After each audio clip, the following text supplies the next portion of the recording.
Estas son unas antiguas oraciones en náhuatl del siglo XVII, relacionadas con el maguey o metel, las cuales fueron obtenidas mediante la tortura de nuestros sagrados hermanos macehuales. Ipampa Hernando Ruiz Alarcón, Tlenotlacat y Pantlaxcualtepetl, Ipanometlajco Itech Castolin siglo. Oración para extraer los magueyes pequeños con el tepostli, antigua herramienta de metal con mango de madera. Tlacuele, tlaxihual mohuica, tlamacasqui seatel itonal, tictecopin tehuasque, tiquetztehuasque, inchicuete paxihuatzin.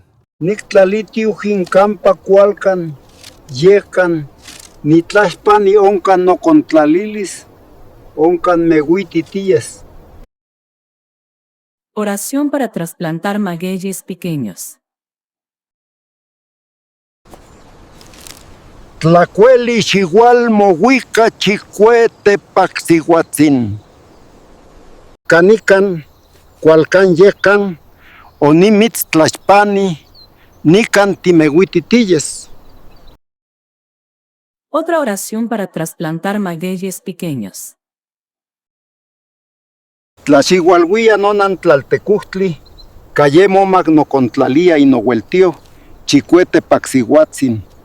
Huelchic napalo, huelchic nagutequi, amo quesquis cahuitl, inigualitas.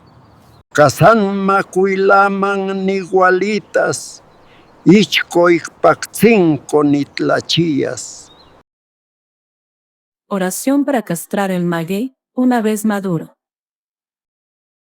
Tlaxihual mohuica tlamacasqui seatel itonal. Calleascan, caotihueyac chicuete paxihuatzin, camoyolcatzinco no conaquis, tlamacasqui seatel itonal. Oración para recoger el aguamiel con un instrumento de cobre. Tlacuele tlaxihual mohuica, tlatlauhqui chichimecatl, tlaascan, tlaxic popogua, chicuete paxihuatzin.